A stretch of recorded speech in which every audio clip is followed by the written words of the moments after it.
एक गांव में रोहित और सूरज दो जिगरी दोस्त रहा करते थे। गांव में उनके लिए कोई अच्छा काम नहीं था, इसलिए वो दोनों शहर जाकर काम करने का सोचा और अगले दिन काम की तलाश में निकल गए शहर की ओर। शहर गांव से बहुत दूर था। कई घंटों चलने के बाद दोनों दोस्त एक पेड़ के नीचे आराम करने के लिए बैठे। रोहित सूरज से कहने लगा, शहर अभी भी 4-5 किलोमीटर दूर है। लेकिन सूरज ने कहा, नहीं, शहर मात्र 2-3 किलोमीटर दूर है। इसी बात पे दोनों में बहस होने लगी। अचानक सूरज ने रोहित को जोर से एक चाटा मार दिया। रोहित शांत स्वभाव का था, इसलिए उसने सूरज से कुछ नहीं कहा और एक लकड़ी लेकर जमीन पर लिखने लगा, आज मेरा जिगरी दोस्त ने मुझे चाटा मारा। फिर दोनों शहर की ओर चल दिए। अब कोई किसी से बात नहीं कर रहा था। रास्ते में एक छोटी सी नदी आई जिसे उनको पार करके जाना था।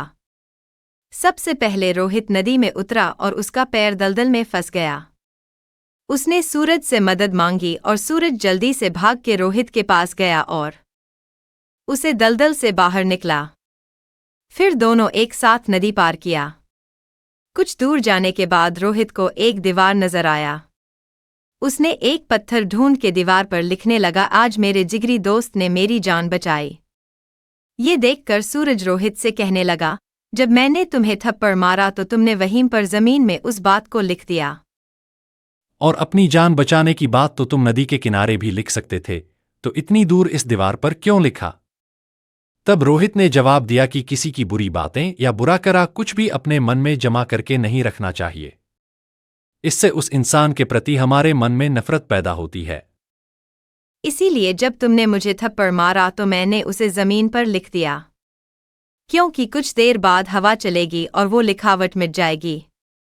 लेकिन किसी की मदद को कभी भूलना नहीं चाहिए, उसे हमेशा याद रखना चाहिए। इसीलिए मैंने तुम्हारी की हुई मदद को नदी के किनारे नहीं लिखा और यहाँ इस दीवार पर लिख दिया, ताकि ये बहुत दिन तक यहाँ लिखा रहे। रोहित की जवाब सुनकर सूरज खुश हो गया और रोहित को गले से लगा लिया।